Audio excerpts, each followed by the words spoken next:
வாழ்க வையகம், வாழ்க வையகம், வாழ்க வளமுடன். அருளாசன் அருள் தந்தை வேதாத்ரி மகரிஷி அவர்களும் ஒட்டுமொத்த மகான்களும் இறைநிலையும் என்னுள் சூக்குமமாக எழுந்தருளி இன்றைய நாள்காட்டி வரிகளுக்கான கவிவரிகளையும் அதற்கான விளக்கத்தையும் சிறப்பிக்க வேண்டுமாய் சங்கல்பம் மேற்கொள்கிறேன். அனைவரையும் பணிவோடு முதற்கண் வணங்கி ஆரம்பிக்கலாம் என்றிருக்கிறேன். அனைவருக்கும் இனிய காலை வணக்கம். வாழ்க வளமுடன். சாமிஜியினுடைய இன்றைய நாள்காட்டி வரிகள்.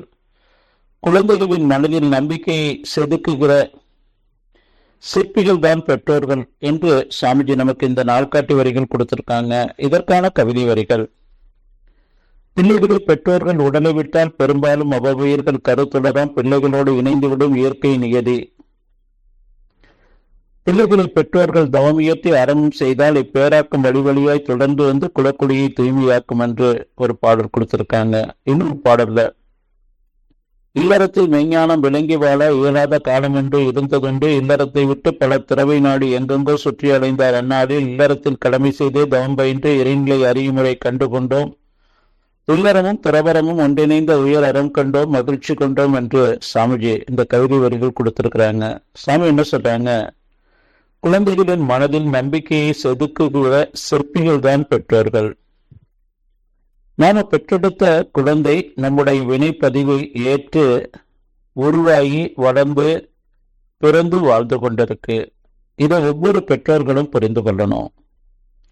அந்த குழந்தைகள் உருவாக்குவதற்கு தாய் தந்தையினுடைய விந்து, தாயினுடைய கர்ப்பத்துல அந்த 10 மாத காலம் அது வளர்ந்து வரும்போது தாயினுடைய உணவு தான் செப்பல் கொடி வழியாக உணவாகவும், தாயினுடைய ஜீவகாந்த களத்துல அது வளர்ந்து வருது. தாயினுடைய ஜீவகாந்தம் தான் தனக்கு ஜீவகாந்தம். அதே போல அந்த 10 மாதம் முடிந்து அது குழந்தை பிறந்து 2 ஆண்டுகள் வரை அவருடைய மூளை செல் கட்டப்படுது. இந்த காலகட்டங்கள்ல தாய் தந்தை உடல உயிர மனத அறிவை இருத்து தன்மைக்கு மாற்றிக்கொண்டு அந்த தெய்வீக நிலையில வாழக்கூடிய அந்த தம்பதியராக இருந்தாங்க என்று சொன்னா அந்த குழந்தை கருவுட திருவுடைய குழந்தைகளாக பிறக்கும். அவருடைய வளர்ச்சிக்கு சாமிஜியினுடைய எளிய முறை உடற்பயிற்சி, உணர்வு தெரிஞ்ச நாள்ல இருந்து பருவமடைகிறவர்கள் பெண்கள், அதே போல 14 வயது நிரம்பிய ஆண்கள் ஒழுக்க பழக்கத்துக்கான பக்தி மார்க்கத்துல எப்படி உருவங்களை ஏற்படுத்தி 7 விதமான சம்பத்துக்கல்ல நிறைவு பெறணும், 16 அடிப்படை காரணங்களாக என்று உருவாக்கப்பட்ட உண்மை உணர்ந்த மகான்களால உருவமைப்பு, அறிவின் உயர்வு, குணம், கீர்த்தி, உடல்வழிவு, சுகம், செல்வம் என்ற இந்த 7 சம்பத்துக்கல்ல 16 அடிப்படை காரணங்களால் குறைநிலைகள் இருக்கு.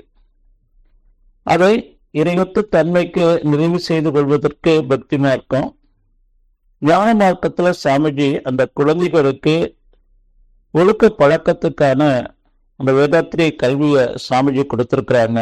அதையும் அந்த குழந்தைகளுக்கு சிறப்பாக போதித்தா அவங்களுடைய அந்த பருவமடைகிற வரையிலும் 14 வயது நிரம்பும் ஆண் வரையிலும் ஒழுக்க பண்பாட்டோடு சிறந்து விளங்குவாங்க. அதன் பிறகு பருவமடைந்ததற்கு பிறகு 14 வயது நிரம்பியதற்கு பிறகு அவர்களுக்கு இந்த உயிர்ச்சிக்கான உயர்நல பயிற்சியையும் காயக்கல்ப பயிற்சியையும் மனதுக்கான தியான பயிற்சியையும் தற்சோதனை பயிற்சி அகத்தாய்வையும் அவங்க சிறப்பாக எடுத்துக்கொண்டு அவங்க வாடும்போது அவங்களும் அவங்களை அமைதிப்படுத்திக் கொள்ள முடியும். மற்றவர்களுக்கும் அவங்களால முடிந்த உதவிகளை உடலால உயிரால அறிவால செய்து வாழ முடியும். ஒரு சிலை, ஒரு சிற்பி வடிக்கிறாங்க. முதல்ல அந்த கல்லை தேர்ந்தெடுக்கிறாங்க. அந்த சிலைக்கு தகுந்தாற் போல சிறந்த கல்லை தேர்ந்தெடுக்கிறாங்க. அந்த கல்லுல அந்த உருவத்தை அவங்க ஆபாகப்படுத்தி அந்த கல்லுல தேவையற்ற அந்த பாகங்களை பூரா செதுக்கி கொண்டே வர்றாங்க. அப்போ உச்சி முதல் அதனுடைய சிலையினுடைய பாதம் வரையிலும் இருக்கக்கூடிய தேவையற்ற நீக்கும் போது அந்த உருவம் அழகாக சிறப்பாக வடிவம் அமையுது.